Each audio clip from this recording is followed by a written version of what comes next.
to go cranking tonight. Get a good sunset bite. Maybe I'll take you guys till dark time. I don't know. We're in a really juicy spot. I'm going to stop talking because I just want you guys to enjoy the fishing. Y'all ready? We got a nice bridge area. Got a nice river system. We got some creek mouths up ahead. We are actually going downstream. Y'all ready? Let's go. Strap you guys in.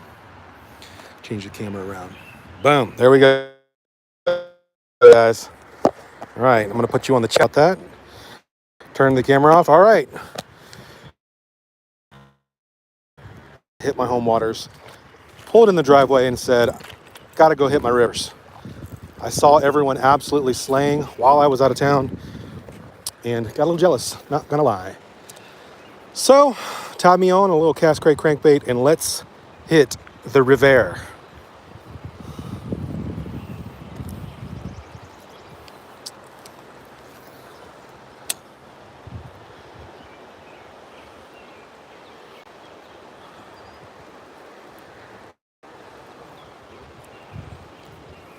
Ready to do it. Look at this current. If there ain't a fish sitting in this current, I don't know what's going on. This is definitely... Oh! Wow. Just as I said that, I got blew the frick up. Okay, well, let me get the junk off my line here. Okay, well, that's a good sign. That's a very good sign. Let's see if I can get bit twice here.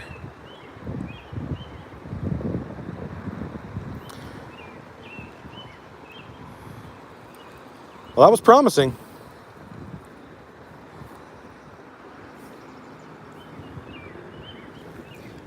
We got bit twice right out of the gate.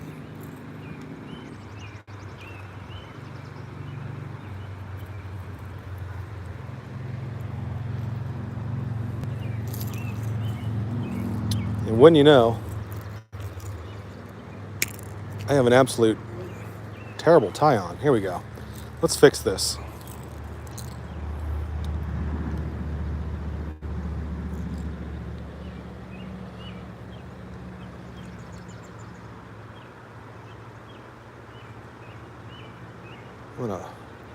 Sorry for the delay, guys. I'm gonna retie real quick.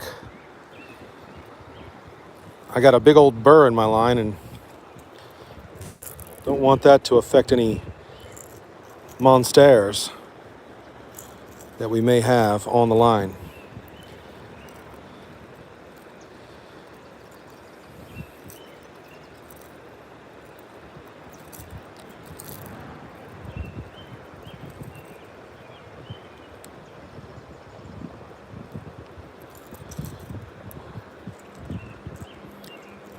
All right. Well, we got the cast gray square belly. The color is named Black Head. Got the little classic chartreuse with a black dot on them.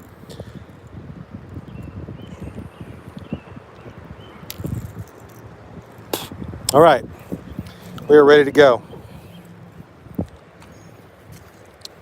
Let's get out there.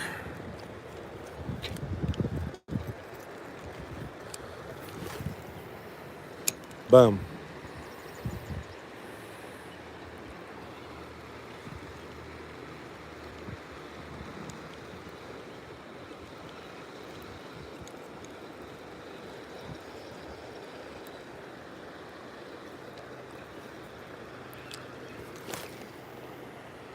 The water is a little stained, but not terrible.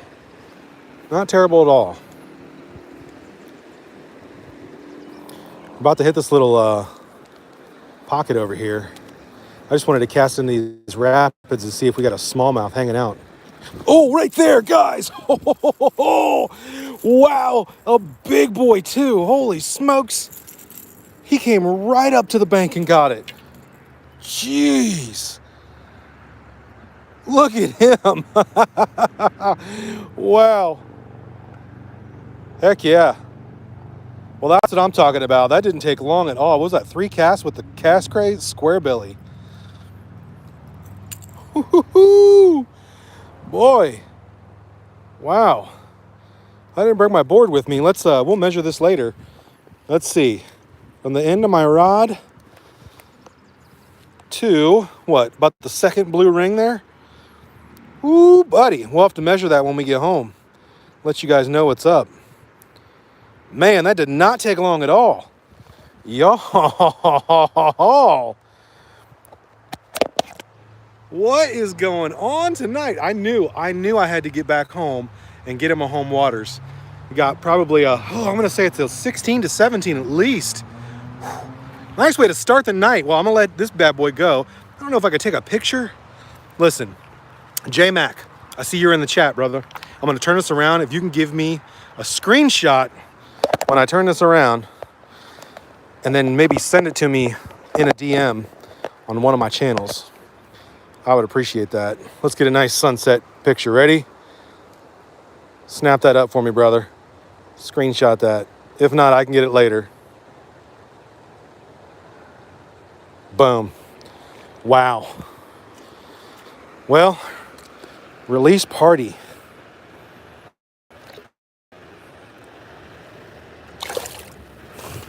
That's how we get the day started.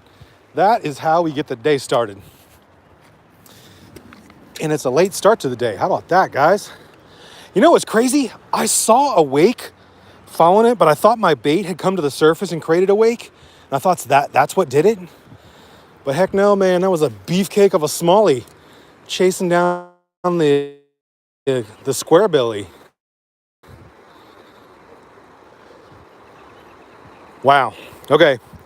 I'm pumped, man. What a way to start. And he got it like literally right here. He chased it up into the shallows, which means they are hanging out at these rapids, waiting for food. This might be a little staging area for him. Man, he aggressively chased that up too. That was crazy. All right, well, got my heart racing, got my adrenaline flowing. I'm feeling it. I am feeling it.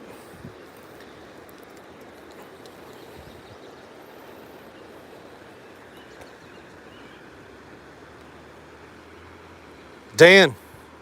Old Man Jones. That's forever going to be the best nickname ever. Dan, I appreciate you watching, man. I'm glad you caught that.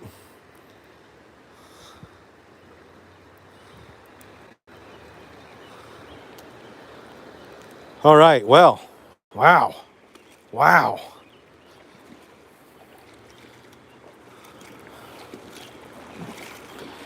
Started off with an absolute banger. I wish I had like 12 people in the chat when that happened. That was amazing. I don't know if you can reverse on a live stream. If you guys can watch that live and back up and watch that, I don't know.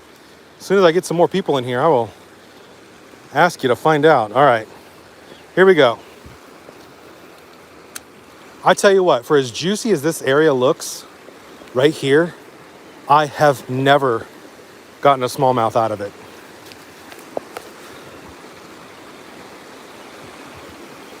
The river does this little split around this island, and I have never caught a fish out of this.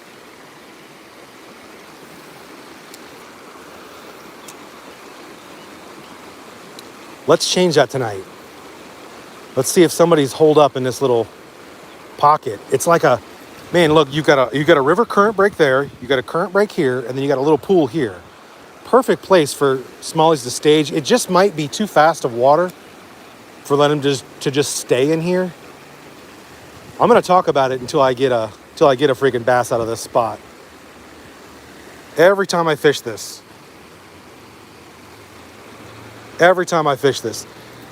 J-Mac, I just saw you sent me a message on Fishbrain. If you're back in the live chat, I'm sure that's the picture. I appreciate you, sir. I appreciate you sending me that. I can't check it right now on live, but thank you very much. I'm almost positive you sent me that. I appreciate you, sir. Doing me a solid.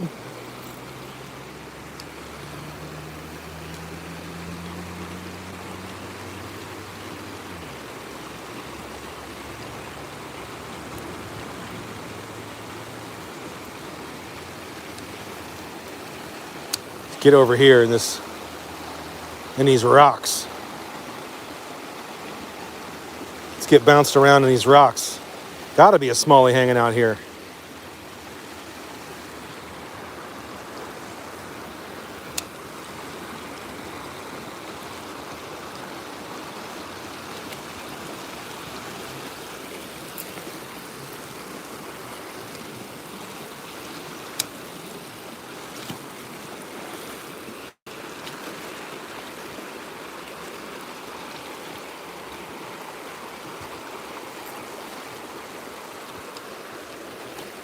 Oh, this little side pool.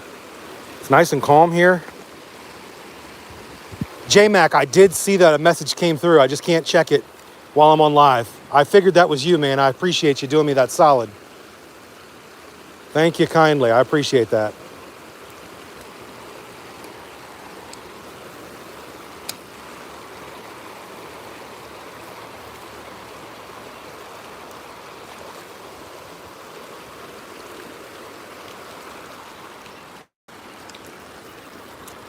Thought maybe this pool would be lit up.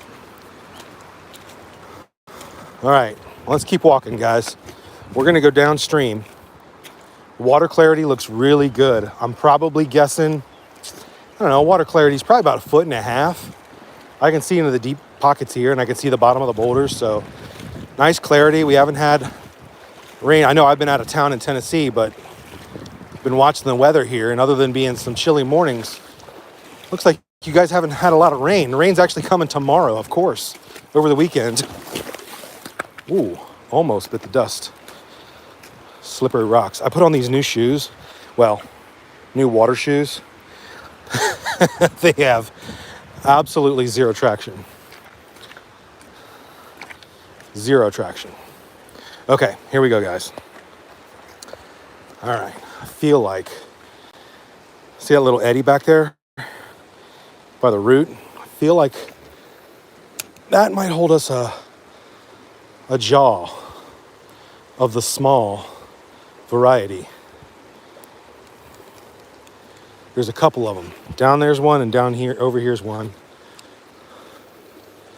Just want to get in there and, yep. Nope, that was a snag. I said yep, like I was sure that was a bass. Ah, it's definitely a rock. Let's go get unsnagged. See if we can't not blow the spot up. Oh, dang. What am I stuck on here? Oh, come on.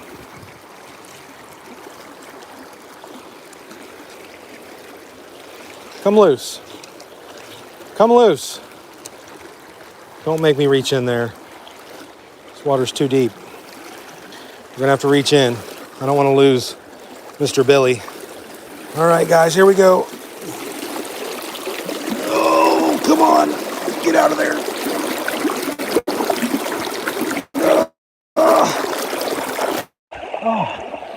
All right. Whew. Well, I got my sleeve wet. I got the phone wet. Oops, a little bit. Let me wipe you guys off. Okay. All right. Hey, save the crankbait, and that's what's important. All right. Let's cast upstream a little bit. See if anybody's hanging out. Well, while we're standing right here, what did I do? Oh. Whew. All right. Well, if you were just joining the chat, if you are coming into the live right now, we started off with like what, the third cast with a 16, 17 incher. Right off the bat on a shallow diving square billy. Absolutely started off with a freaking hammer. Love when that happens. It just gets your day started off right.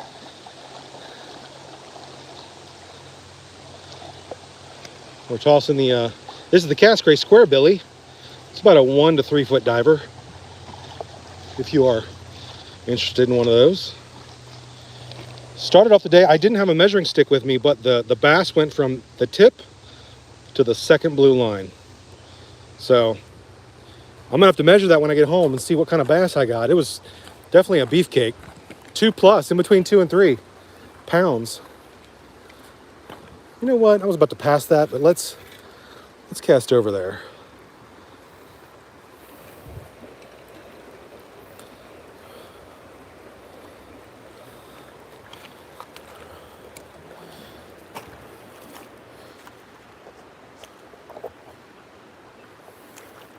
Hey, if you're in the chat, say what's up so I know who's fishing with us tonight. You guys are right next to me, you know?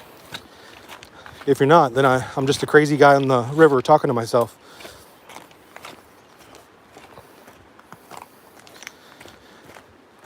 All right, here we go. There's a little pocket over here around this corner.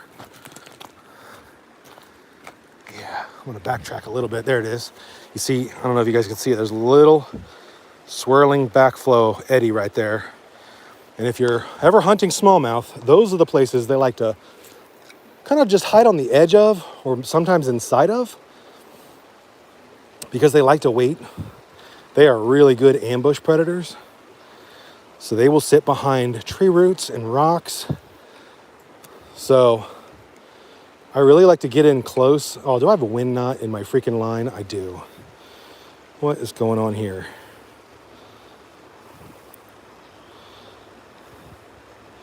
Sorry guys, I gotta fix this wind knot or else retie everything, which I might have to do. Oh yeah, I might have to. Dang, I didn't even notice that.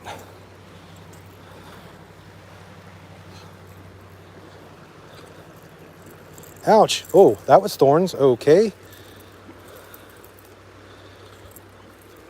Ouch. Ouch. Okay, let's get out of this thorn bush. Sorry, guys. I got to retie real quick. Don't you hate that? Got a freaking wind knot. Look at this thing. Wah, wah. Right in the middle. I'm going to have to retie from right there. Don't think I can get this one out. Tried to pull it apart here. Don't think that's going to work. Nope, let's chew it off.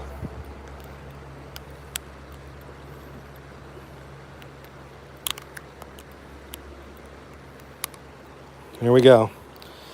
All right, let's retie Mr. Squarebelly.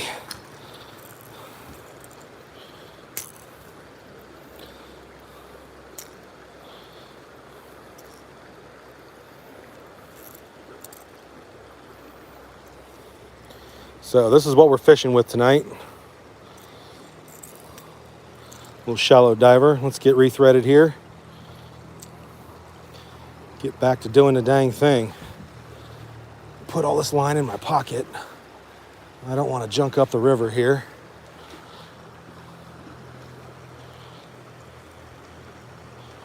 All right. Well, while I'm retying this, I'll tell you a little bit about what happened on vacation. We went to Tennessee for 4 days, 5 nights. Got to fish with what's slowly becoming a YouTube fishing buddy of mine, John Dalton from Creek Fishing Adventures. That was a pretty good time. Did a live stream with him, and then we did a couple videos, one from the kayaks and then one wading up a creek. It was pretty fun. John caught, man, that guy can just straight up catch creek fish like it's nobody's business. He showed me why he is the friggin' king of Tennessee waters. He was out there just left and right. I mean, I caught 3 or 4. He was out there just putting the hammer down on these fish.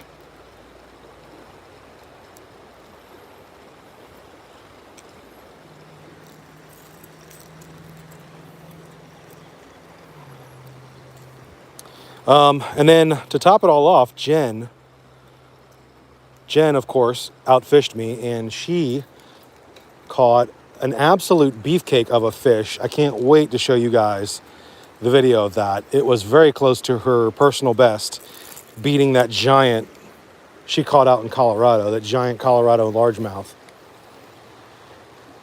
And it was her first fish of 2022. How about that? What a way to start off her year of catching with an absolute monster. And it was her second cast of the day. We got to a little bridge, started fishing. She catches this absolute donkey. And then I caught a little dink, of course. It was still awesome though. I love seeing how excited she gets when she catches a good fish, especially one that's like over 3 pounds.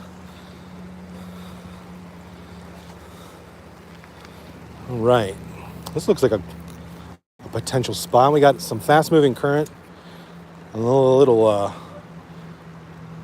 back swirling eddy here.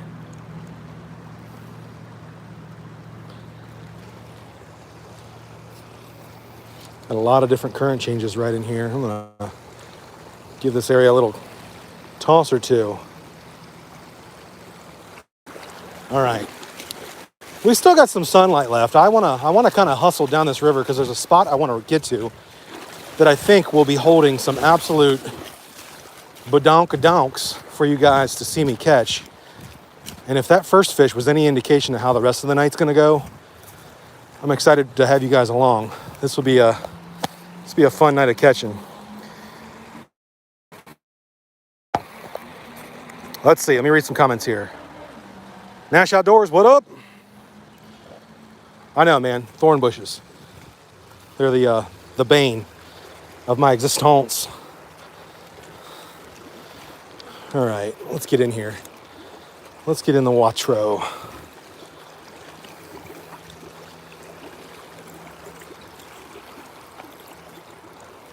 Ooh, there's a juicy spot. Look at that. We got a little riffle.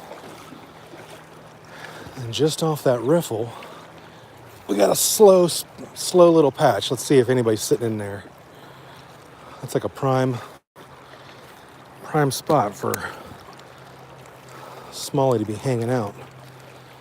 I tell you what, man, I'm just excited we started the day off like that. I came out not knowing what to expect. I went to Tennessee and the waters were still kind of shut off because we were recovering from all that rain. And while I'm in Tennessee, I see all my fishing buddies just absolutely catching tons of fish. And I'm like, I know I'm on vacation, but man, do I want to be home right now. So we pulled in the driveway, unloaded the car, get out to the river. What was that, third cast? Catch me a toad small jaw. I need that for tournament fishing, man. Why can't I catch those donkeys while I'm doing that?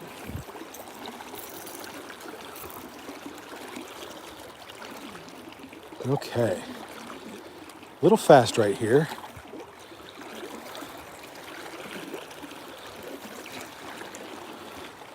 Get these little side pools.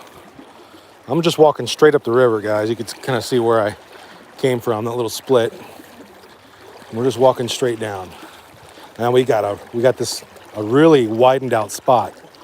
So we got the current moving on this side, and then we've got all this slack water over here, which I like to cast kind of on the edge of, because like I said, those smallies will wait in ambush behind cover, behind rocks, but also they will sit on the edge of the transitioning fast to slow current moving, or slow current waters, and just wait for something to kind of get bounced out of that fast moving current, some small bait fish or bug or something, and just come out and hammer it. So we're gonna run the crankbait down the edge of that fast moving current, hoping we can come up with some of that action. Some of that action. I saw that off the main Ohio, off those main tribs, a lot of guys are finding a lot of white bass, which is awesome. I'm sure the big stripey boys are just behind them. I'm gonna cross here. Ooh, we're getting a little deep. And we've hit the jewels. There we go. All right then. Oh. Oh boy. Oh boy. Oh my boys.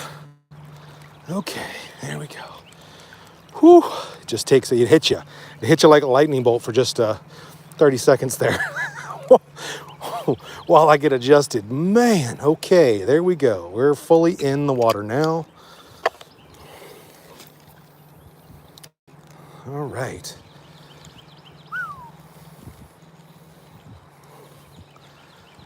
Okay, man, we are getting deep here. Where are we? Where are we about to go?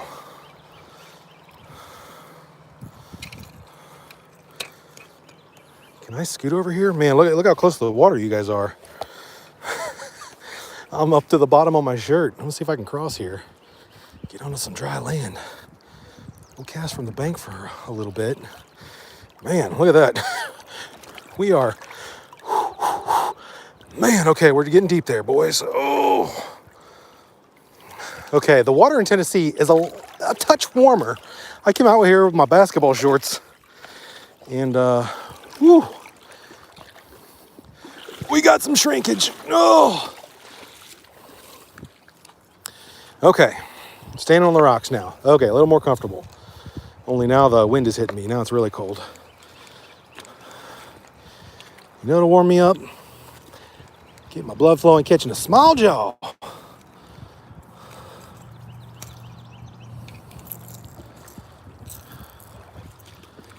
All right, let's get in there. Come on, find me a smallie. Oh.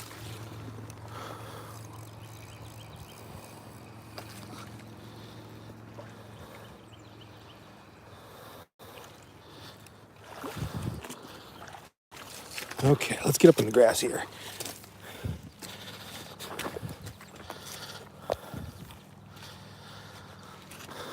All right. Much better, much better.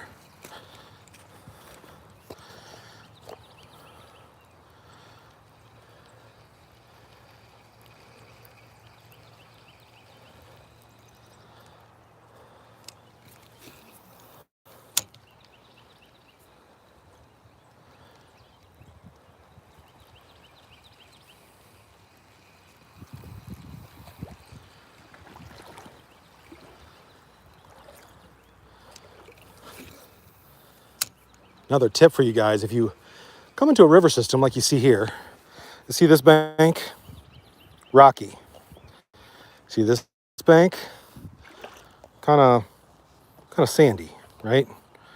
Bunch of silt and sand. If you come into that situation, my recommendation would be to stand on the sand side and fish over to the rocky side, because typically, for smallmouth anyway, they don't really like to hang out in the sandy stuff. I mean, that's pretty much most bass, but smallies especially. You'll find some of your largies and spotties resting in sandy or silty areas, but smallies really love those rocky areas, especially that have current. So if you're like looking at a river, standing in the middle of it, and you're like, okay, where do I stand? Where do I fish? I would stand on the silty side, so you are not making a lot of commotion with your feet. It also kind of muffles your feet sound a little bit. So when you're clattering around on all those rocks, you're definitely spooking fish that you don't know about. I know, because I've been clamming around on rocks, and carp are really spooked by vibration and sound. And I can tell you how many times I've like toppled over a rock under my feet and had like 5 or 6 freaking carp jump out of the water.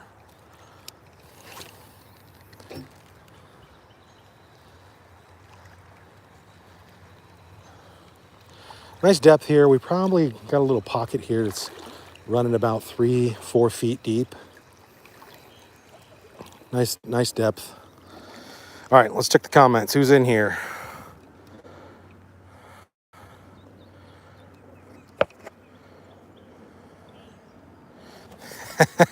Steve. You know, sometimes you just gotta tell the boys it's worth the fishing. The pain is worth the fishing. Thanks for joining, Steve. If you didn't catch it, Steve, I don't know if you can back up the live feed, but in the first like 3-4 minutes, caught a stud, like a 16, 17 incher. I couldn't measure them because I didn't bring enough of my stuff, but caught an absolute donkey right out of the gate. I might change that to my thumbnail once I get home, so if people are rewatching, they know, hey, Matt actually caught a fish this time.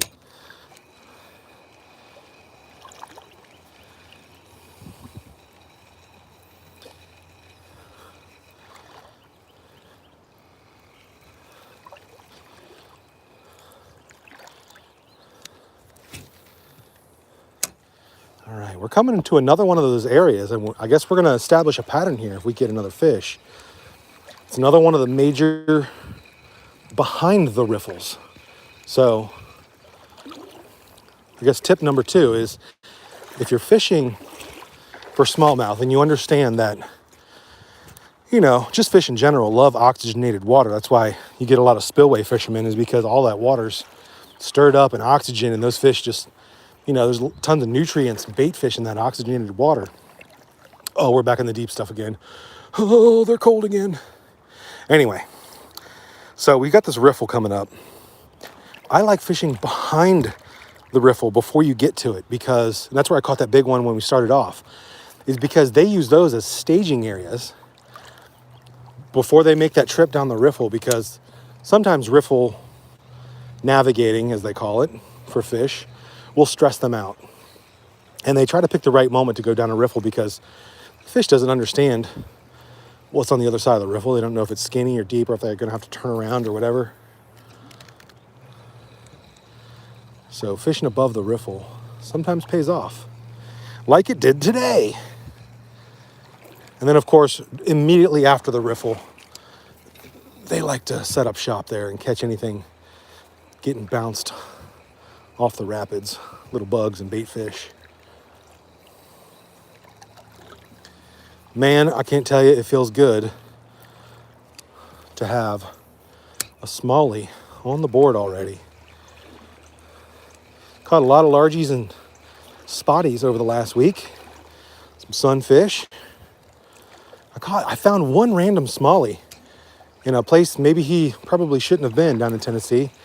John from Creek Fishing Adventures was telling me that there's like a certain, river systems that just don't hold smallies down there. It's kind of like river systems up here that don't hold trout or don't hold a lot of white bass. All right, now we're just below the riffle. I fished a few above the riffle there.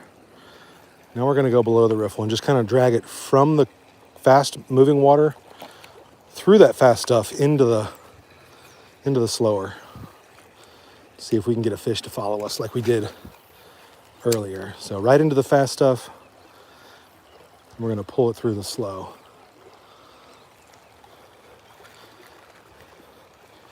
And the Cascray Squarebelly is about a 1 to 3 foot diver, depending on how hard you're cranking that thing. It's a floating crankbait too, so you can give it a rest and it'll come right back up to the surface pretty quickly too. I like that. I've noticed some other crankbaits that you use will kind of almost act like a suspending jerkbait. They don't really suspend, but they take a minute to float back to the top.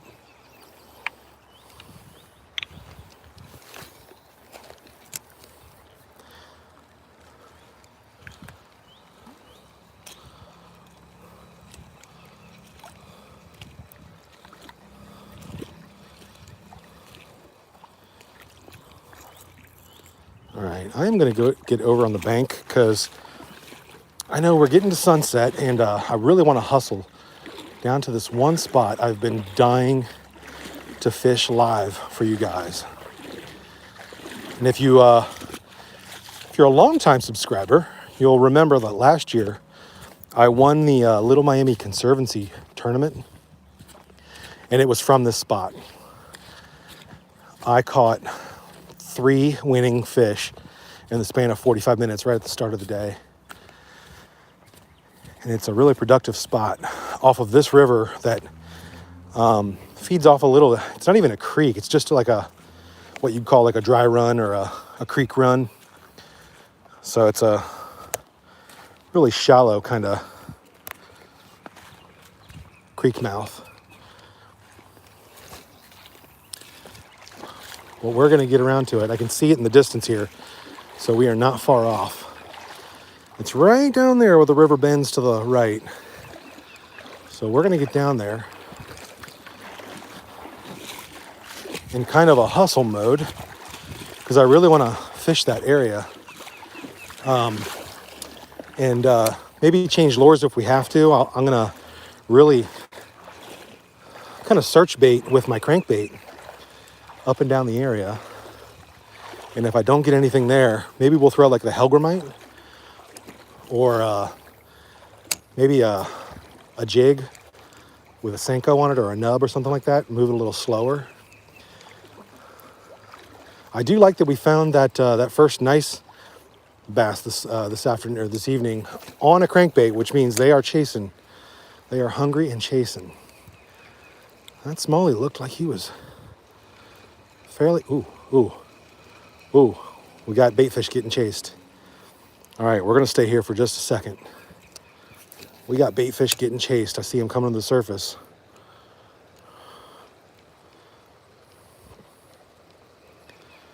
We're gonna hang out for just a minute.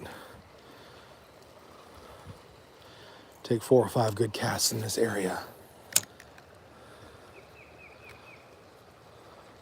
I thought I saw something wake, chasing the bait. Gave me a little bit of a wave.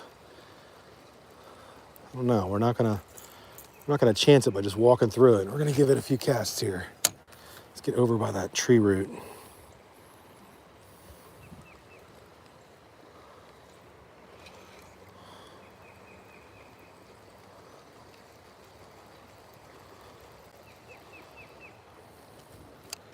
All right, let's cast over here in the shallower stuff by this tree root.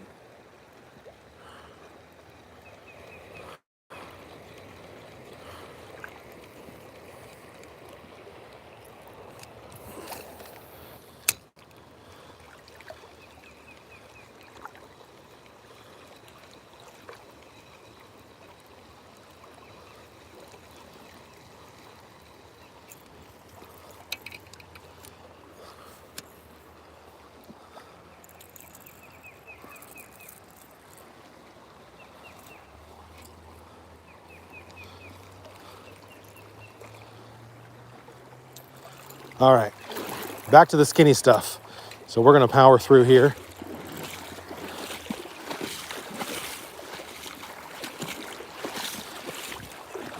If you were in the chat, say what's up. Give that video a thumbs up. If you can rewind in the live, I'm not sure if you can, but if you can rewind in the live, go back to like the first 3 minutes and watch the absolute donk we caught right off the bat.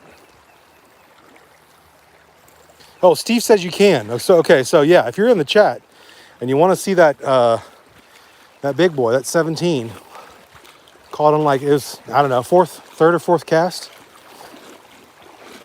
Go back and check that out. Nice smallie. If I were to guesstimate, I'd probably put him in the between 2 and 3 range. Probably more on the 2.5 side. He wasn't super thick, but he was a nice long fish. All right. The foam is the home. We got a little foam build up here. Right outside the fast stuff.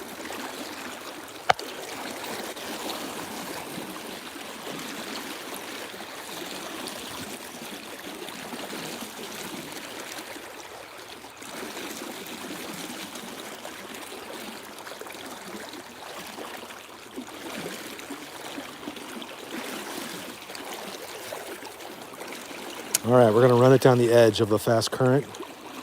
Oh, there we go, guys. No, I got bumped. Slow it down. Oh man, thought he'd come back for it. That definitely was not a rock because I felt him tug back for a second. Come on.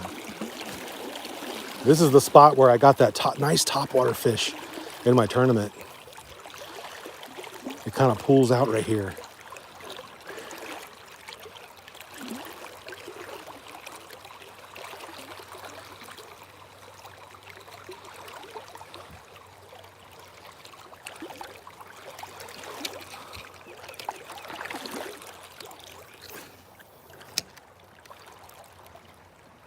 Okay, guys, the foam is the home. If you have a foam hole,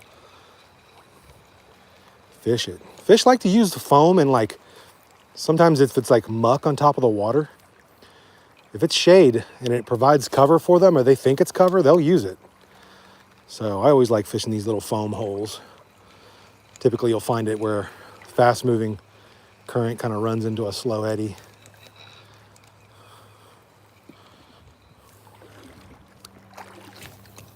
Nope, get out of that tree. Get out of that tree. Get out of that tree. Don't do it to me. Don't do it to me. See, this is the drama of live fishing. You guys gotta watch me absolutely screw the pooch on some of these casts. I don't know if we're gonna be able to reach it, guys. Oh, I hope we can. I think that's the only crankbait I brought with me. Here we go. Come on, come loose. Maybe we can yank it down and grab the branch. Oh, there we go. There we go. Okay. All right. How about that? Rescue mission. Crisis averted. Might have to retie after this bit of shenanigans. Let's break this. Okay, there's some of it gone. Guys, look at this freaking mess I created.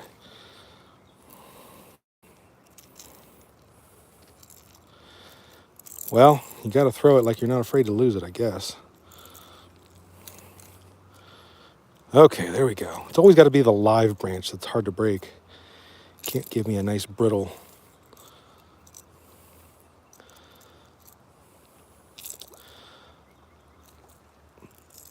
If there is any downside to live fishing, it's you guys get to see all my screw ups.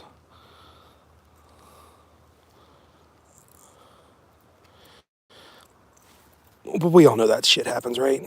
Okay. All right, we're good. Hey, no major nicks on the line either. Okay. Get right, my friend. Okay, back at it. Let's not get so crazy with the casting there, Matthew.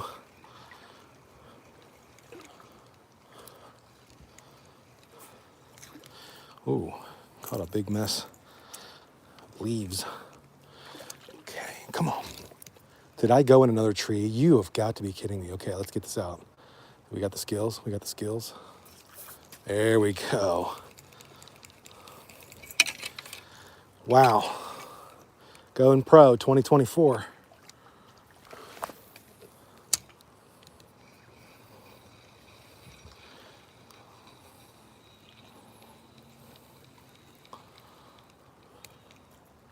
Speaking of pro, the Pro Waiting League by NAPRA last week, I had a really good showing, guys. I got some videos coming out for you real soon to recap those adventures. But man, so there's two series. There's the Ohio series.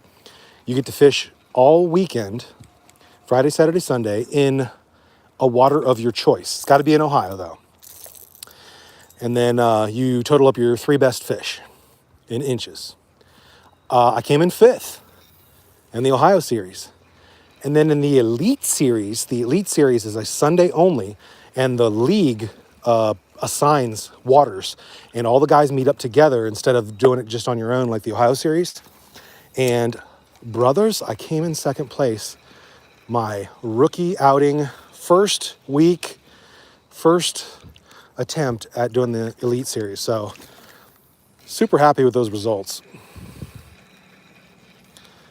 And then they've got, they do like Angler of the Year and Rookie of the Year.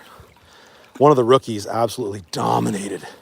Caught 60 inches, something like that. So I'm 2nd place out of 6 rookies, which I am not sad about. Anyway, all that to say, love the league, love the guys that are fishing it. Really good crowd of great fishermen. Despite whether I placed first or last or whatever. Had an absolute blast. Really cool concept. I was talking with Creek Fishing Adventures John about it because, you know, he's another avid wader. And he's like, I've never even heard of a wading tournament or a wading league. And I'm like, man, you should get something going like that in your area in Tennessee. That'd be, I mean, gosh, with all those creeks in Tennessee, those guys would eat it up, especially with his clout behind it.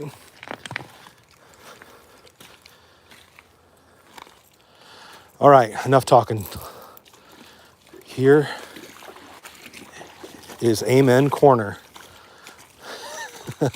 It's my Amen Corner. It's my master's. Hole 17. This is the money corner. Listen, I'm typing all this up and I'm watching. I'm not going to catch jiggity jack here. Hope that's not the case.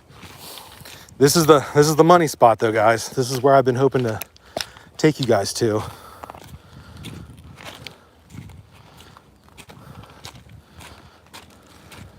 So just there in the distance,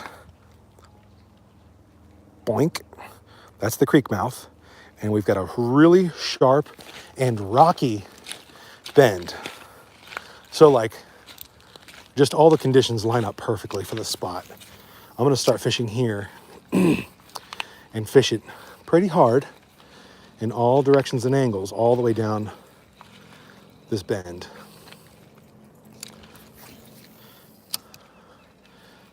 Me and Paul came to this spot and we stood literally right where we're standing right now. And we each caught like 3 or 4 good fish. Brought my nephew here to this spot, and he actually caught a couple good smallies.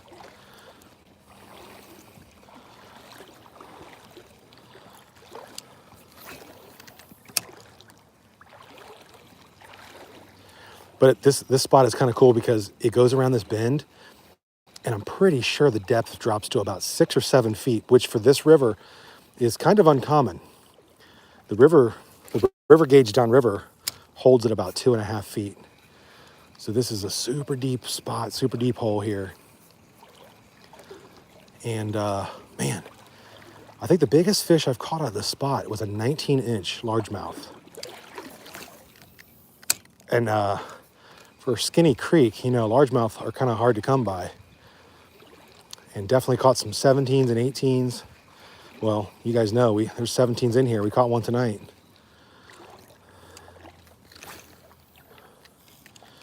All right. We are approaching money. All right, I'm gonna check the chat real quick before I get to hardcore fishing. All right, everybody good? Everybody good? See, I'm gonna fish this spot, turn around from here, go home and watch the Grizzlies hopefully eliminate the T-Wolves in the NBA playoffs.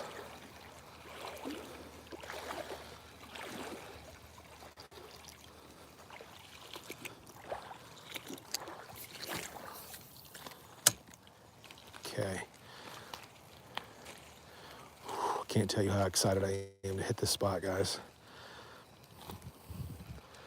Just hoping it doesn't turn into a bust.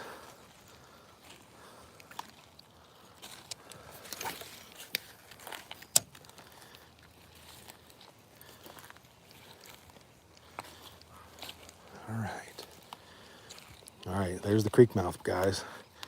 Right there. This is where it starts getting wild.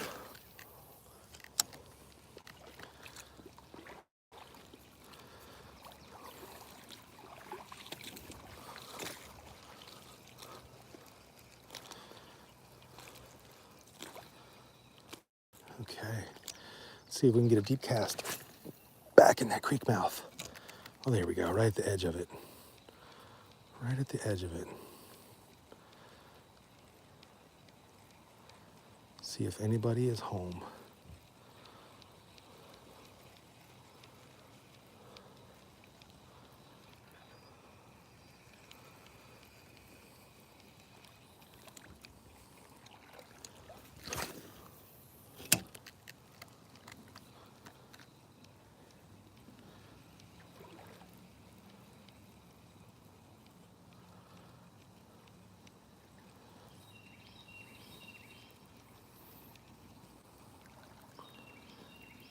Come on now. Come on. Let's go to the left side.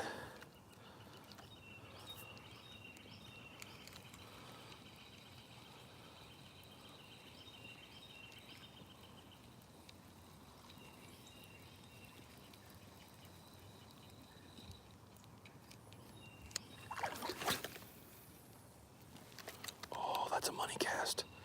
That's a money cast. Come on. Look, I'm getting all nervous. I'm starting to whisper.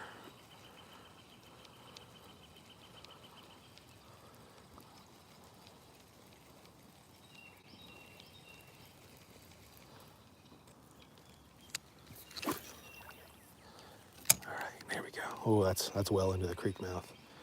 If anybody's hanging out right there, ready to come into the river. Anticipation is freaking. Ooh, I see topwater blowing out downstream. I see some action. It's about that hour, guys. It's about that topwater hour. Might switch over. Maybe. Maybe.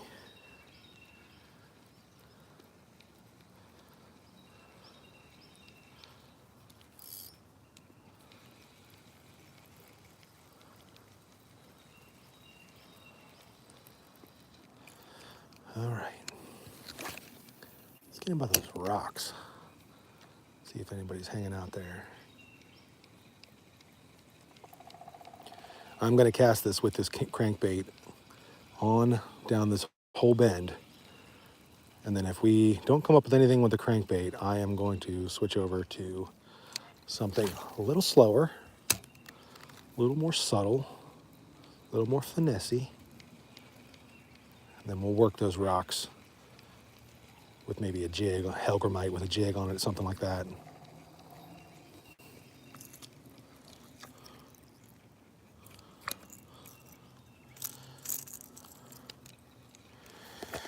What do we got going on? 4 people in the chat. How are you guys doing tonight? If you just joined a second ago, we are fishing a nice little rocky bend here. Do yourself a little favor and go back to the first 3 minutes of the video. Check out the 2.5 pound, maybe 17-inch smallie we caught.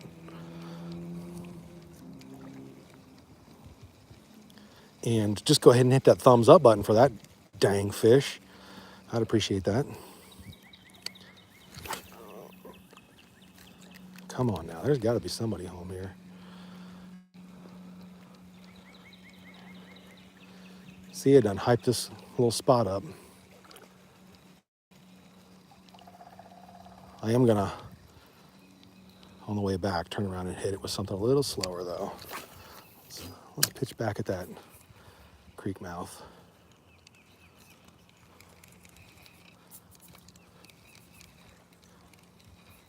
Every time my crankbait gets all finagled up like this and looks like a whopper plopper, I'm always like, oh my gosh, a fish is gonna hit that.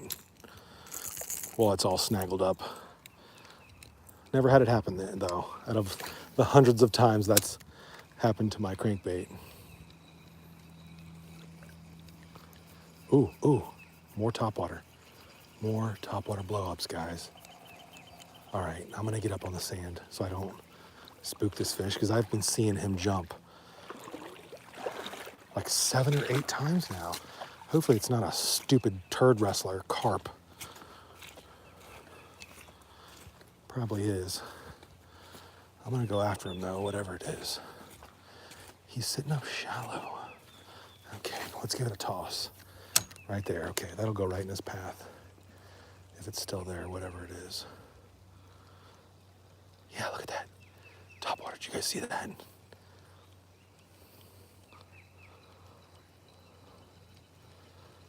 You guys see that? I don't know if you saw it. I don't know if it's too far away for this phone.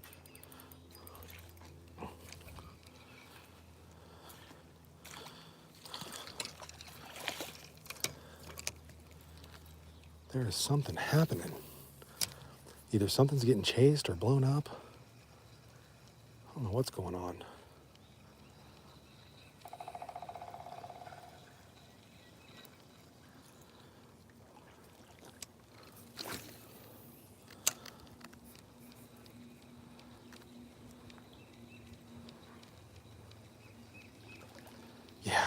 Something's getting chased. That was a bait fish. All right, we just got to get in the mix then. And that's about a crankbait sized fish too that's jumping around. So if he's getting chased, let's make it easy for whatever's chasing him. Get that crankbait up in the action.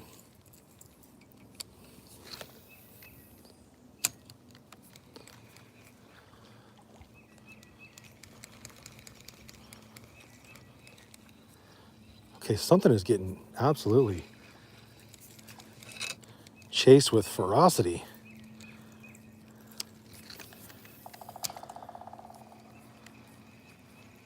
About to make me tie on top water. Don't make me get the whopper plopper out. Do not make me get the whopper plopper out. I'll freaking do it. I know it's still April. I'll get the freaking whopper plopper out. Don't test me.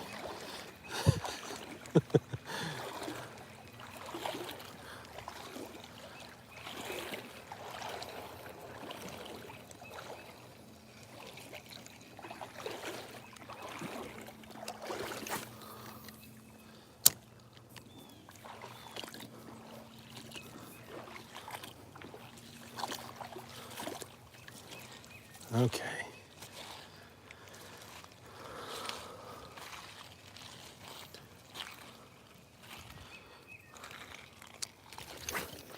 There's a little kind of like trickling creek coming off the road there. It's like a drainage pipe, providing a little bit of different temperature water and some oxygen. I'm going to cast in that direction just a few times. See if anything is hanging out near there. Man, that fish is still getting chased. I don't know what is going on, but whoever's chasing him doesn't want a crankbait.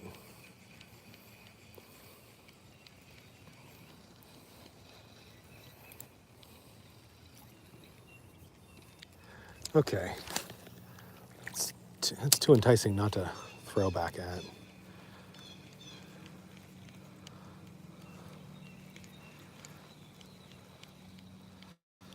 Come on now.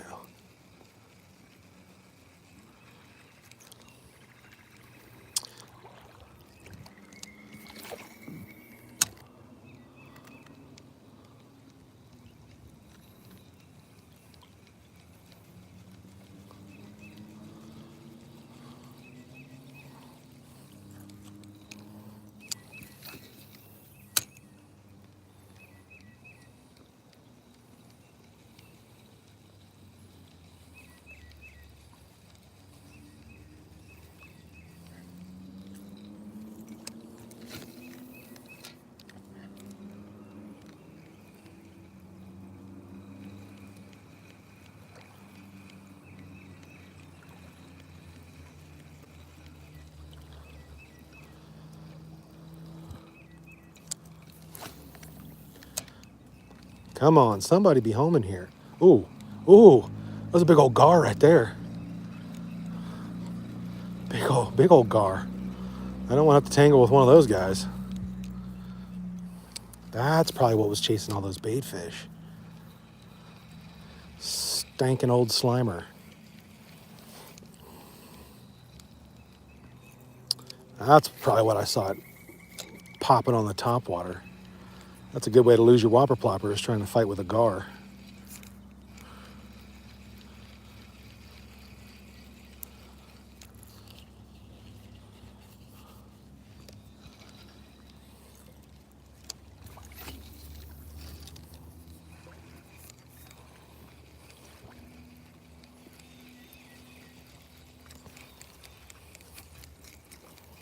All right, I think we're gonna tie something new on, guys.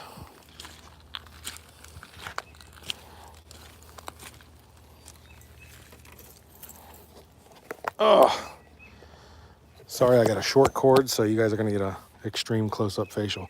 You guys tell me, what do you think we should tie on to the next, for the next little section? We're gonna turn around and fish that same rocky little covey deep spot. All right, here's our options. We can go Helgramite. We can go, here, I'll show you guys what we got going on. Or can I? Well, it's gonna be tricky. Hold on one second. See, I got the cord in my battery in my backpack. short cord. Let me go ahead and read the comments real quick, see what's going on. Mike, what up? Yes, I am home, Mike. Mike, rewind to the first 3-4 minutes of the video and check out the hammer smallmouth I caught.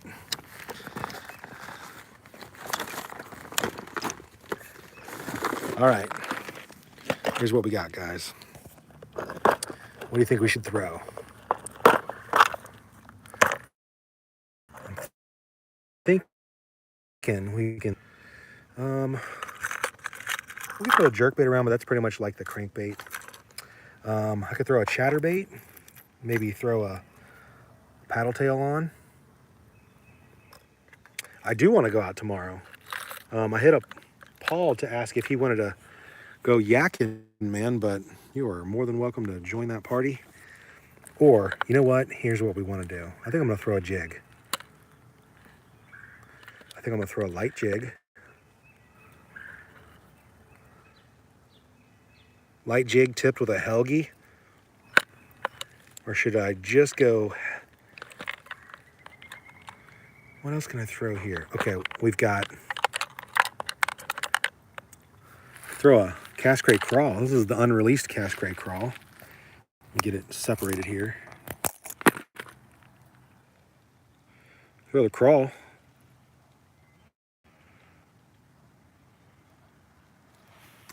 Throw a spinner.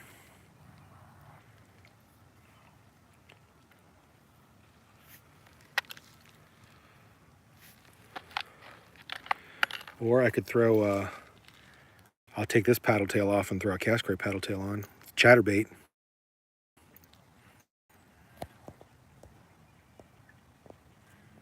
Helgie.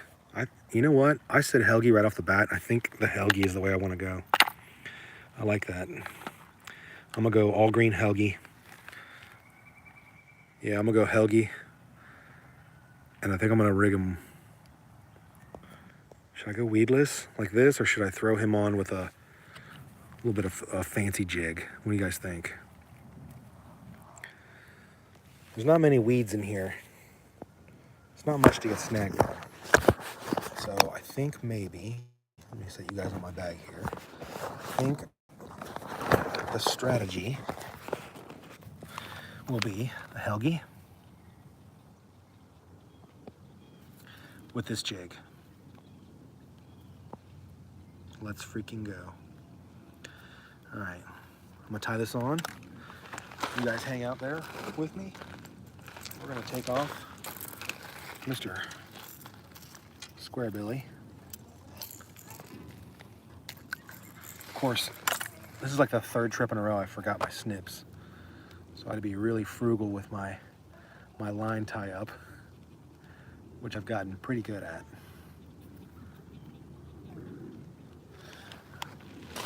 I keep hearing like critters in the distance. I have to remember I'm not in Tennessee and I don't have to worry about bears sneaking up on me in the creeks.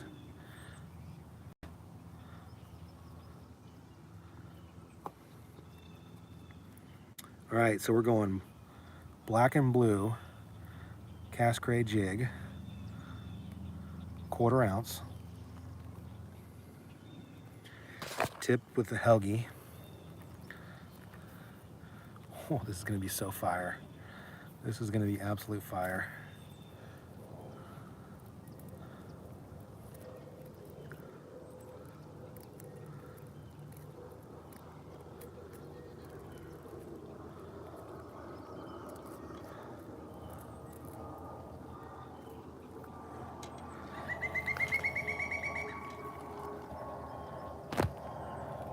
Here we go.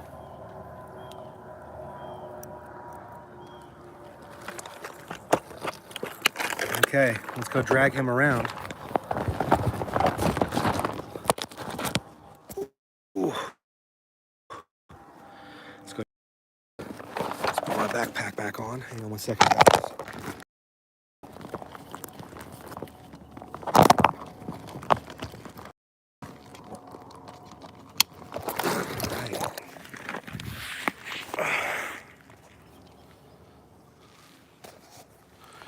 Here we go. Oh, getting the backpack back on. Turn you guys back around. Boom. Okay. Back to creek fishing, boys. Back to creek fishing. All right. If you guys are just joining the chat, thanks for coming along on this little mission. We got some gar popping around out here. Now, I wouldn't mind seeing a gar hit this jig. That wouldn't upset me too much. All right.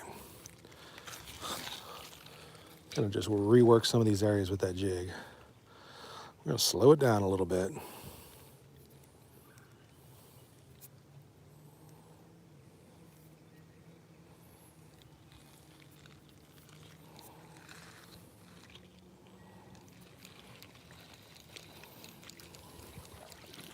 I'm gonna walk out in this water just a touch because I want to cast that rocky bank and I want to really get close to the edge of those rocks.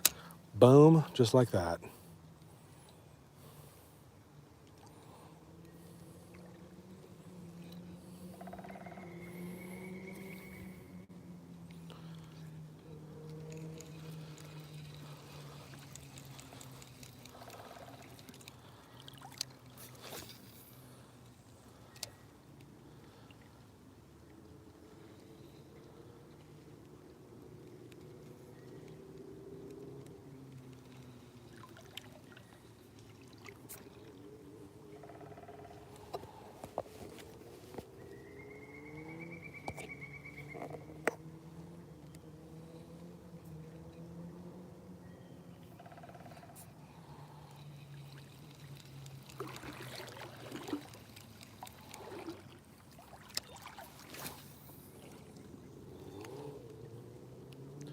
Come on, somebody wants that Helgi.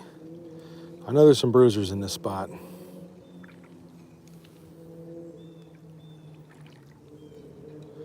Dance him off the rocks a little bit, see if we can get one to come up and smack him.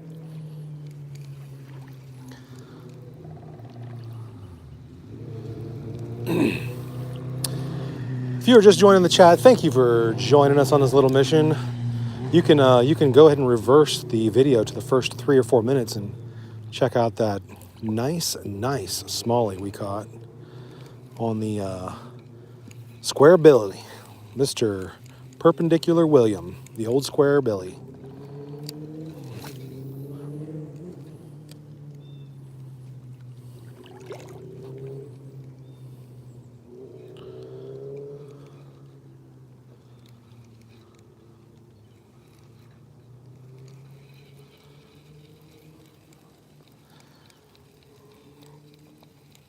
If you're still hanging in the chat, just type hi. That helps the algorithm out. Even if you've already said something in the chat, just so I know who's in here. Because when people come and go, I can't tell who's in the chat currently. Just say hi in the chat. See who's in here. I know we got some people that have been hanging out for a minute. Dan's been in here. Steve, Mike.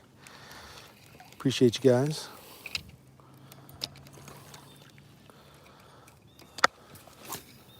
Mike, I don't know what's on the agenda for tomorrow. Paul said he's got to figure out what's going on with the fam. I really have been craving to get in the kayak. So if you're up for a kayak mission, I would really like to do that.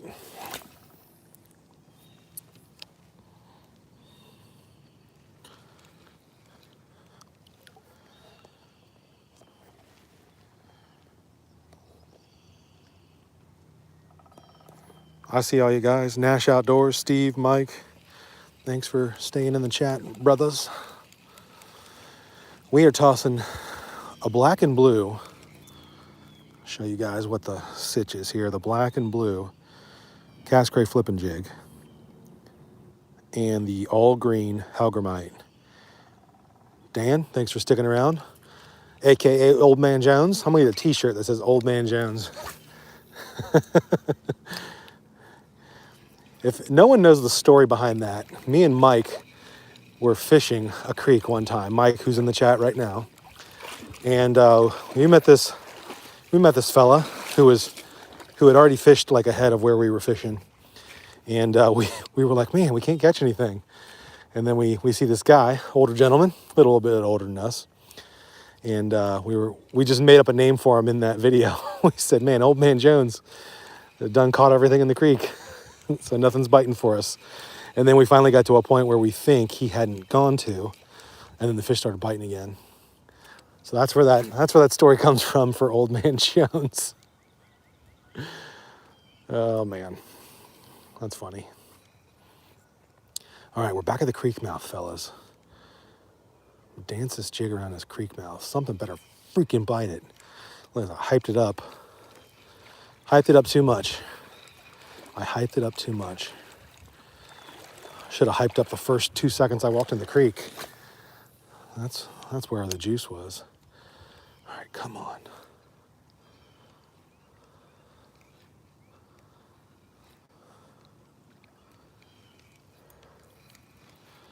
Maybe the gar have chased all the bass out of here. There is a bunch of gar around here just snapping at the topwater.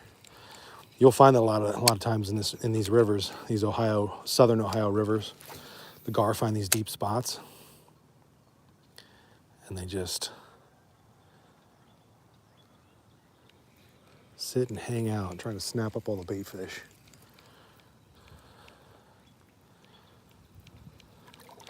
I'm doing a couple different things. I'm working the jig slow and I'm swimming it because I want to see if they're still chasing. But I'm going to get way up in this creek mouth. Way up in that creek mouth. Come on.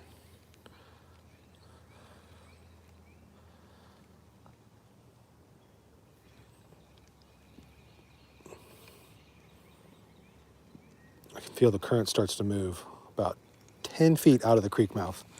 Starts pushing that jig around. But you can see, I'll see if I'll zoom in. Right there's the creek mouth. And the fish like to congregate around these rocks. Right in here. Right there, literally right there at that rock is where I caught that. I caught a 19-inch largemouth that sealed the deal for one of those tournaments I was in. So I always come back and fish that little rocky spot right by the creek mouth. Today just might not be the day. I don't know, sometimes it's like that. Sometimes it be like that. Sometimes it be like that.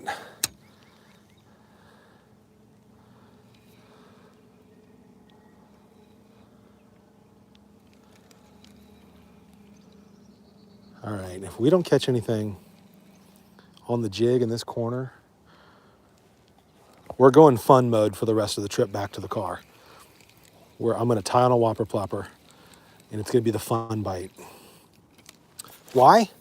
Because there's probably nothing more fun than watching a topwater just get absolutely smoked.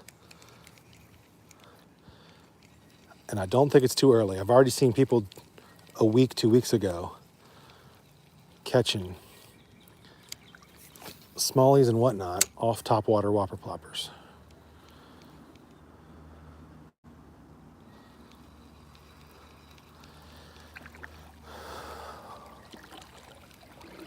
See, I done hyped it up too much. I'm gonna take a few more casts here with this jig right around this creek mouth area, and then we are going fun mode the rest of the way. Just trying to drag it slowly off that bank.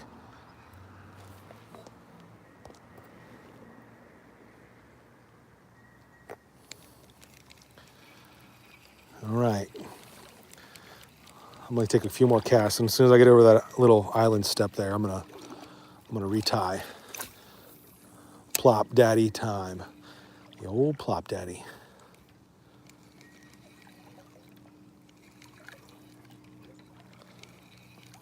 Visibility is kind of nice too, so I think plopper actually might not be a bad choice to go with.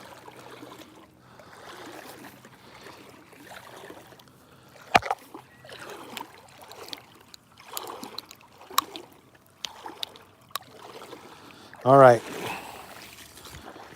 I didn't tell you guys. You guys know that I fish this Shakespeare Excursion, which is a $20 pole. I had my Shakespeare Excursion for probably 3.5, 4 years. Finally broke it this week in Tennessee. Now, what did it take to break my Shakespeare Excursion? A 4-foot gar caught in a spillway, and I lost my spooky glide from Cast Crab, which is a freaking baller and expensive lure. It's going to be a cool video nonetheless. You guys are going to get crap when you see what happened. First of all, I show up and there are guys bow fishing for these gar. And when I get it in, they can see that I'm clearly struggling. And they go, "Hey, you want us to shoot that and help you get it in, get your bait back?" And I was like, "Yeah, please." And so I get it close to the bank, and they are taking shots at it, and they can't get it. I don't know if they were beginner bow fishermen, but I can tell you, it got within 6 feet of the bank in 1 foot of water, and they missed 3 or 4 shots in a row. Anyway, I'm not dogging their skills. Who knows? Maybe they were practicing. That's the reason they're out there. And what did I do? Listen, I see. This is the karma. I was talking shit about anglers, and I get my whopper plopper caught in my backpack.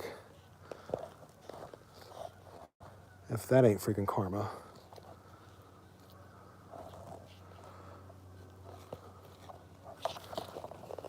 Oy vey.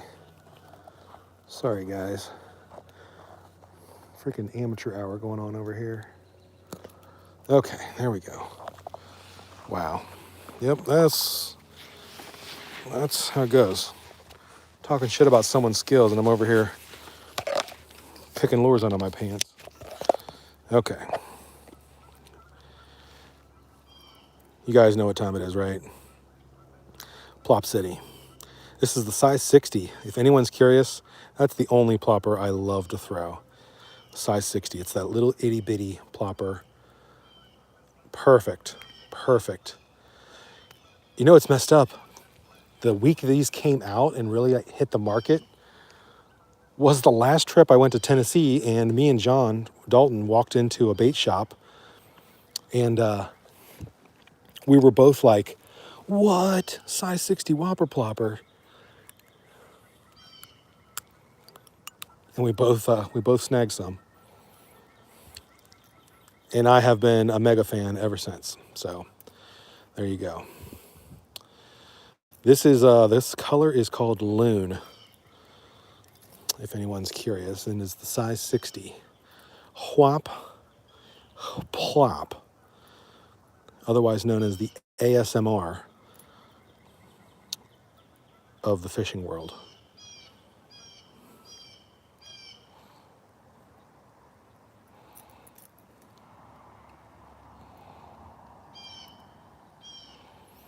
There we go. Tied on. Let the fun begin, boys.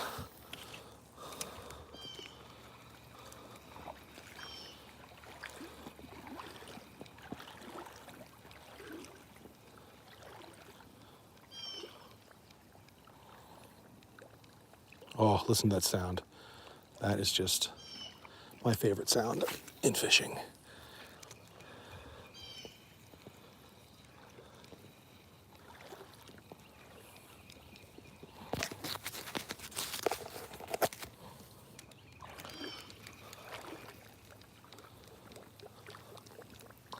Ooh, look at that little spot right behind this tree. It's on a muddy bankside. So I don't know if that's going to be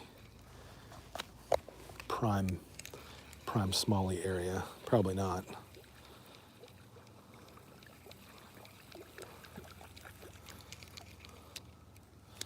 Let me get a little bit better cast.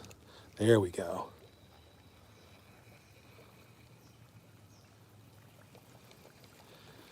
Not there today.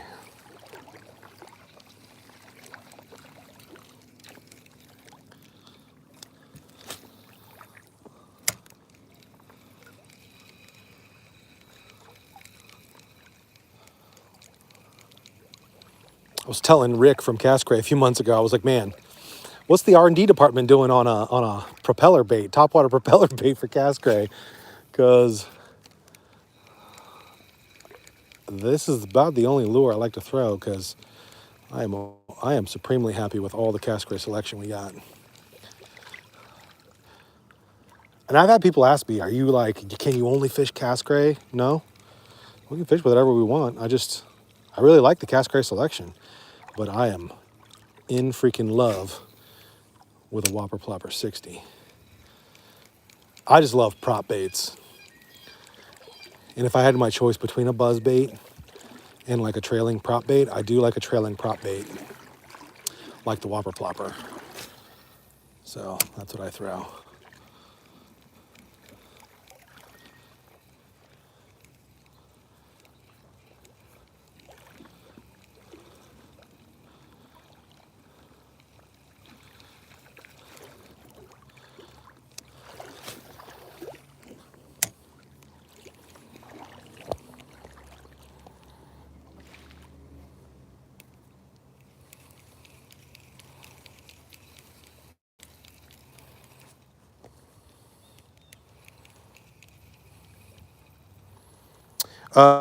Let's see, who just tuned in? Mar Hill.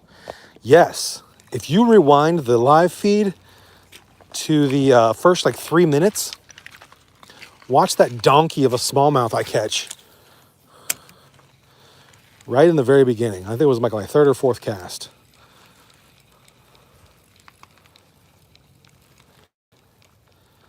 I saw some bait getting chased. And I was like, well, I want to toss out there a few times in that current.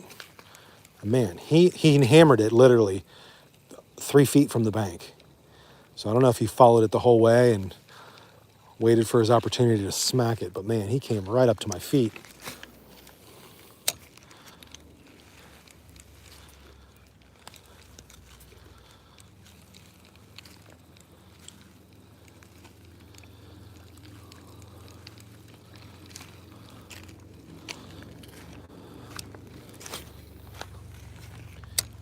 We're walking over to this foam hole section.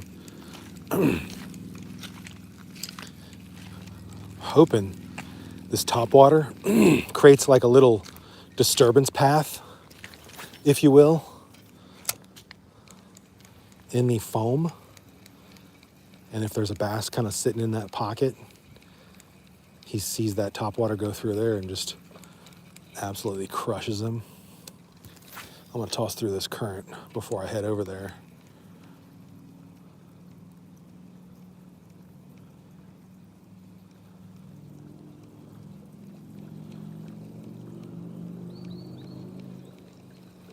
All right, let's head over to this foamy spot here. The foam is the home, boys. The water's a little chilly right when I first got in, Mike. But other than having to get jewels deep, which I'm gonna have to do here on the way back in a minute, not bad. For being close to the nighttime, the sun is setting. It's not terrible. You definitely can go without waders, especially if you do it in the daytime and it's like sun's out. Yeah, I think this water would feel good. I saw we got some rain coming in the forecast the next several days, which sucks. It's like as soon as I get home, the weather turns to crap again. All right, making a trail through this foam with this topwater.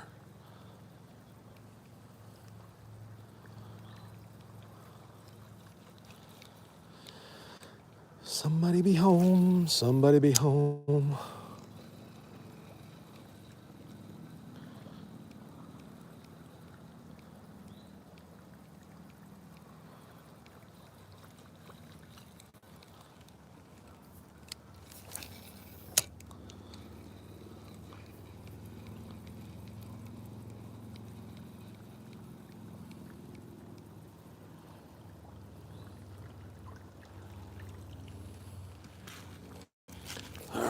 get in.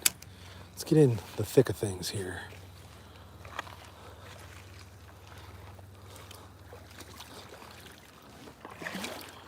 Ooh, that drops off.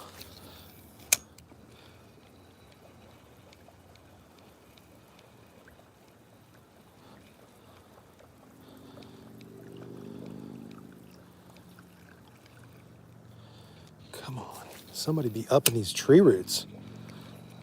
Prime situation going on here. And there we're jewels deep again. Oh, it's gonna take a minute for them boys to get used to that. Oh man. God, we're just a few weeks away from that not hurting.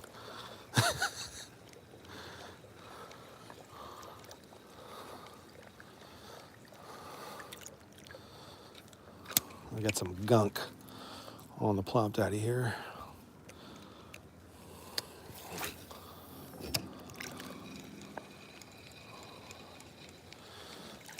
I'm just throwing it out into kind of this current area. I'm pulling it back through this foam.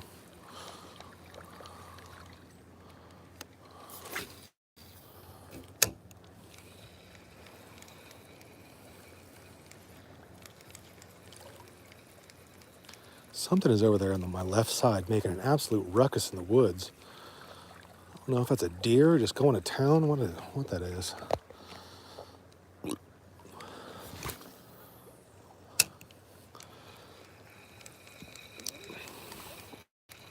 Listen, I'm happy with the 117-incher we caught, but man, give me a friggin' sunfish on this top whopper plopper. My night will be complete.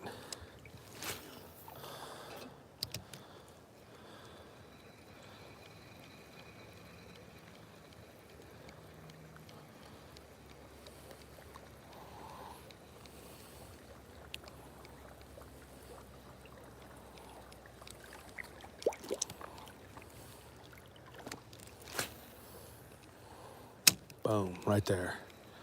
Right there. Pull it through the foam. Come on.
All right, let's head above the riffle.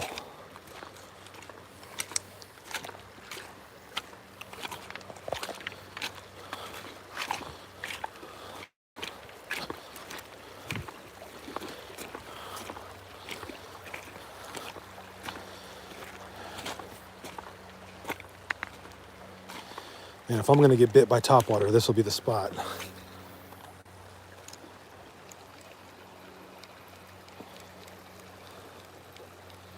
Nice calm water. A little staging area for bass.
And ain't that a sight?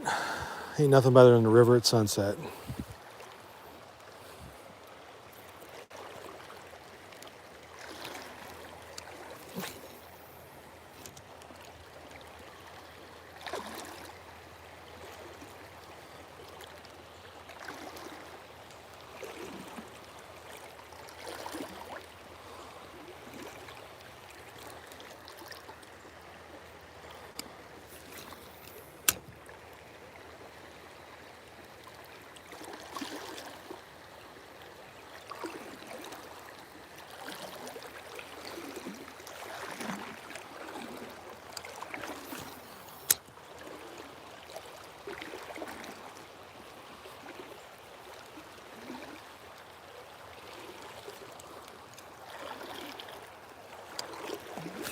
Let's pitch it right down Broadway.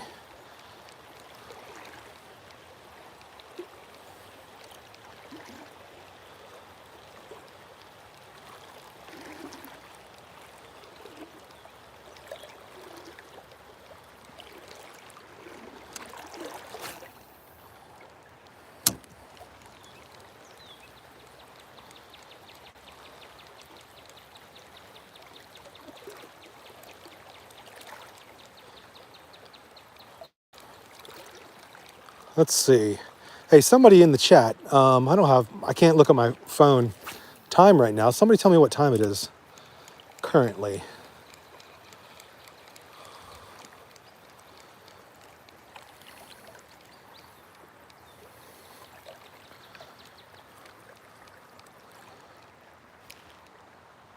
(8:15). All right. I don't know what time sunset is, but I think the sun has set.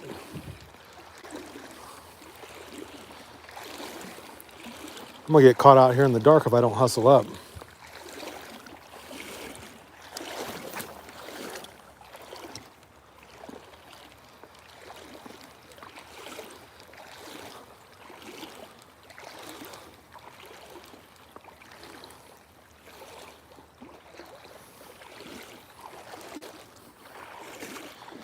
Yeah, let's hit the bank. Because you know what? That spot where I started, where I caught that really nice smallie, I really want to hit that up with the top water. Because I feel like that one fish was not the only one. He definitely was not the only one sitting there. Can't be. So let's cruise back.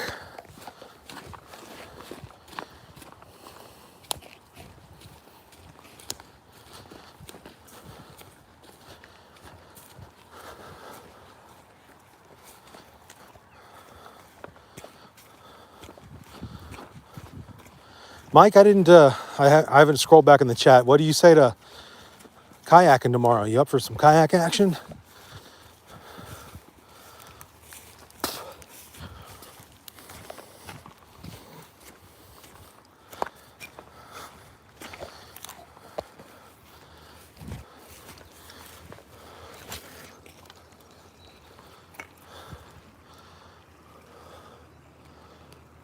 What am I doing? You know what, man? I've been wanting to go. You know what? I will text you that information or a message. I think I got your phone number.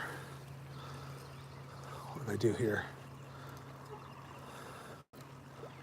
Just not as to give away the spot here over the internet. What is going on? What have I done?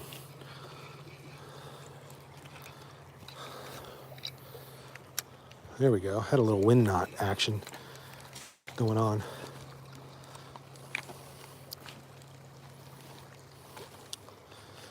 But it's a spot that I have not kayaked as of yet, and I'm really been meaning to get over there and kayak it. I did get another wind knot. What is going on tonight?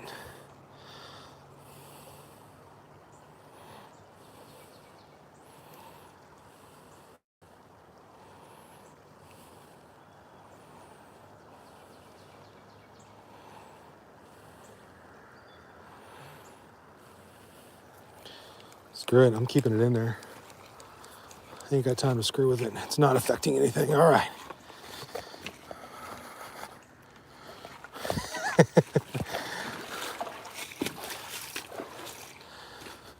Steve, where are you from again? Are you Northern Ohio? I know, I think I've asked that before. I'm sorry if you've told me and I forgot. What am I doing tonight? Jeez, I am all over the place with this.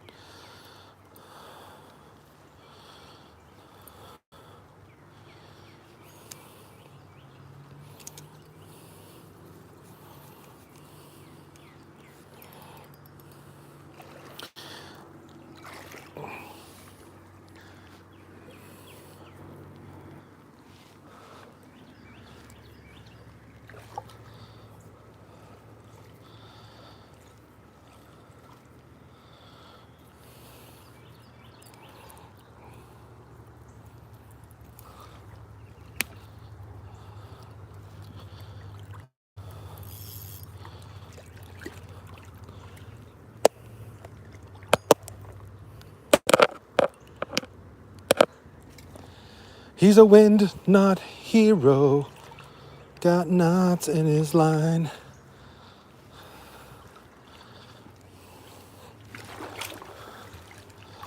Oh man, these deep pockets. Northeast, Canton. Hey, you are very near, well, kinda, maybe not near, but closer than I am, to the old Cass Cray headquarters. They are out of Talmadge. Not sure if you know where Talmadge is. Probably heard of places close to it, near Akron.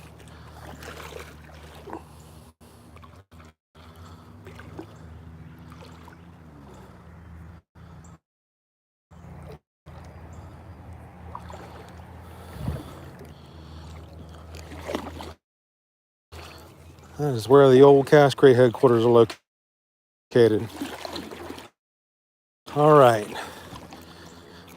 Kind of walk through some deep stuff here because I got a freaking wind knot.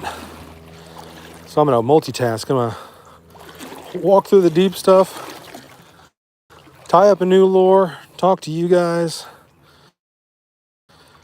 not try to fall on my face.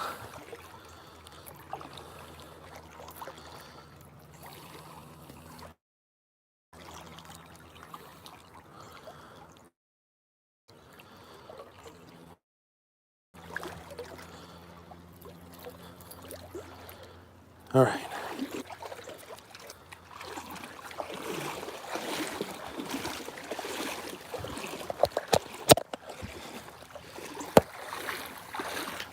All right. Okay, here we go. No kidding, you know Rick? That's wild. What store? Oh, I gotta ask him.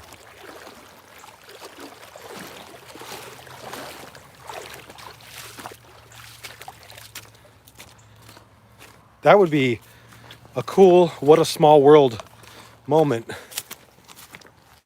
Unless, did you find me through him or Cass Cray through me or me through Cass Cray? Or how did you come about my channel, Steve?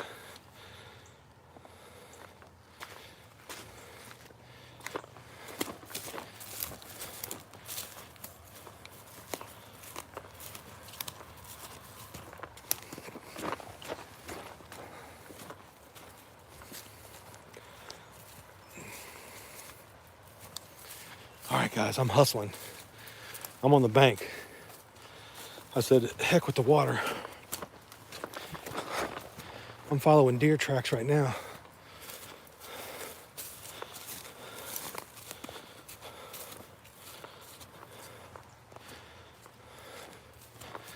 That's okay. It's just Steve and Mike in the chat now. My homies, my OGs.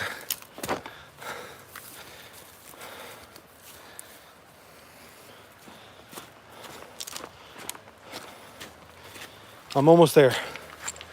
Back to the walk-in spot. I'm gonna get there. You know what? I just accidentally found a spot where I don't have to get in the water to my friggin' family juicels. Oh, I take that back. Take that back. I just found a deep spot. Canes Sports Center. Nice. Well, that's awesome, man. Ooh, and I'm in the fast stuff. Holy smokes.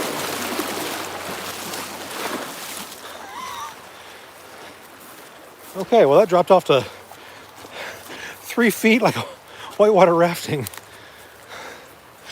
All right, let me put you guys back on here. We're almost there. I don't know if the feed cuts out when I do that. Thumb the screen.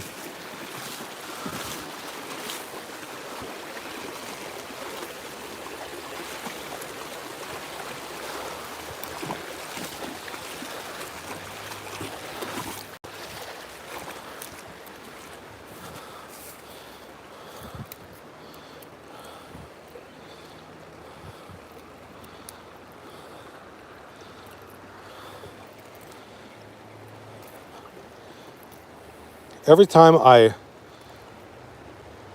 get in a rush or impatient or speed up, I always have to deal with something like a snag or a retie. So take your time, Wesley. Let's go.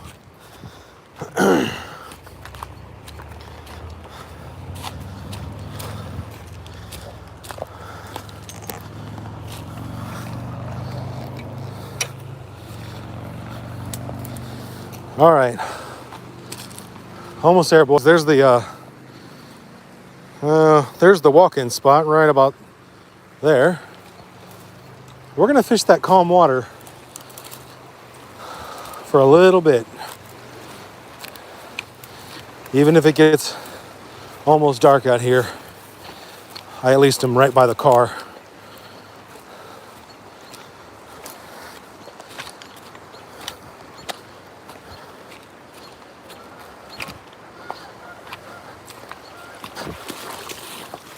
Oh, Lord, these water shoes do not have any traction.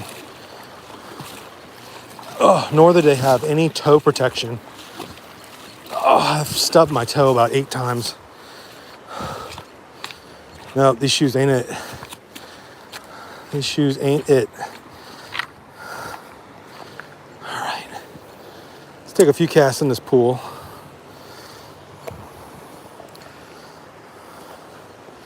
Get you guys aimed properly. Here we go.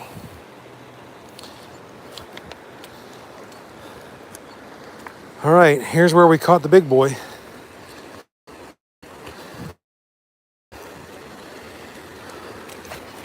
We're gonna get back in there with Mr. Whopper Plopper.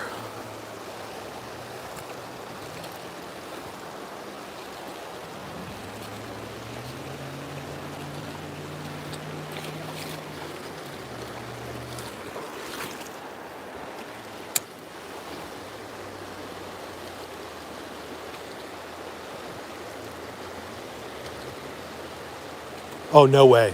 No way. No way, no way, no way. Did you guys see the wake?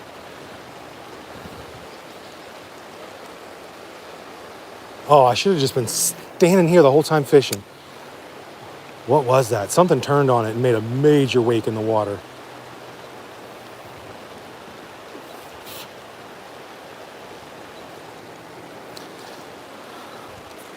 Come on. Come on, Whopper Plopper. Do your thing. Oh, the bugs are stupid here.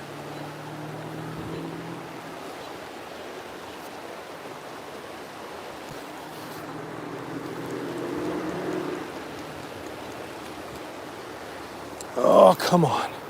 Let's have somebody take a swipe.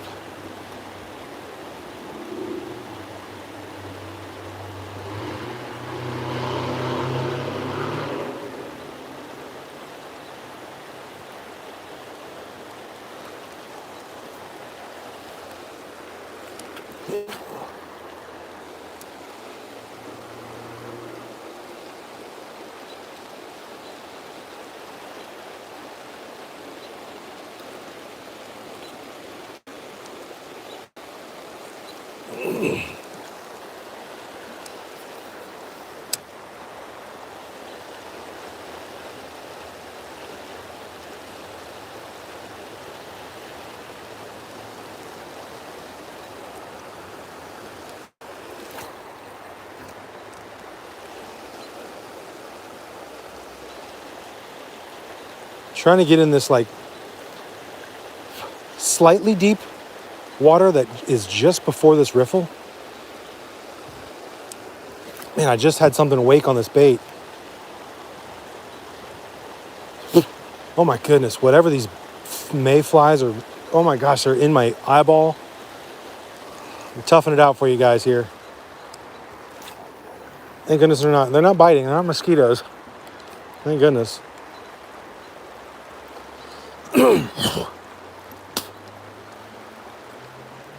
I think I just ate one.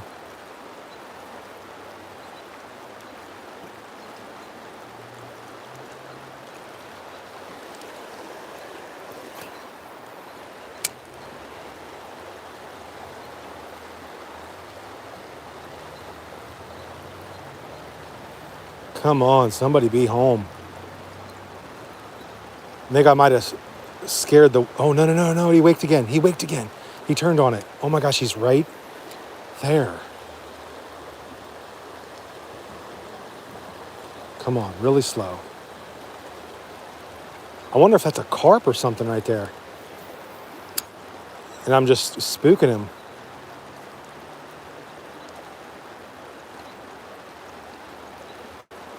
Whatever it is, he keeps coming back to the same spot.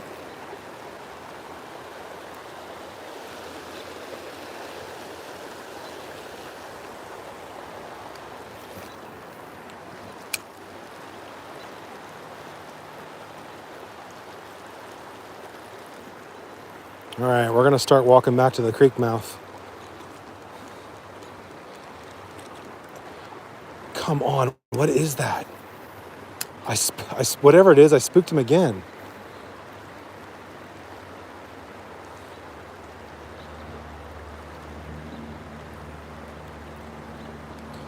I don't know what that is. I don't think it's a smallmouth. He's not reacting to the topwater.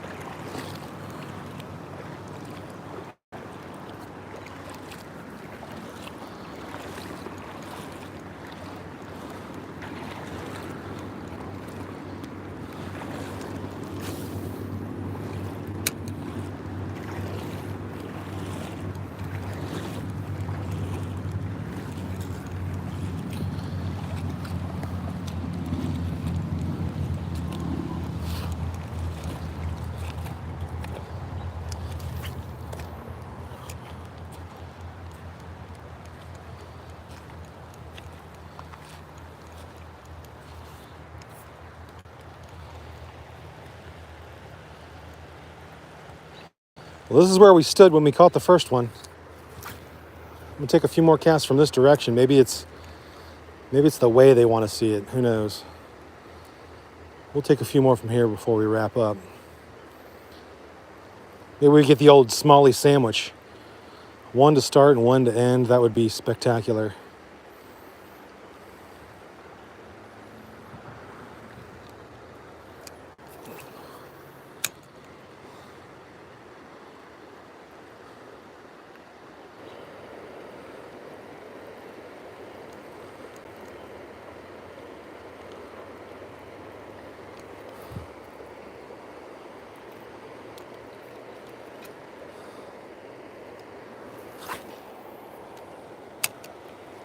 Get all the way out there. There we go.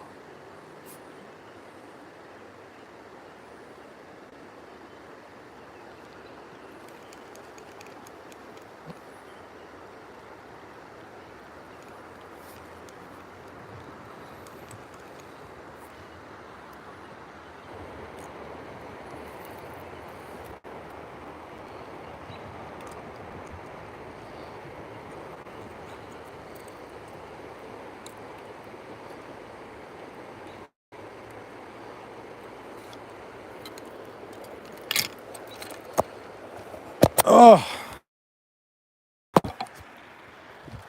Well, if you made it this far, I appreciate you guys watching.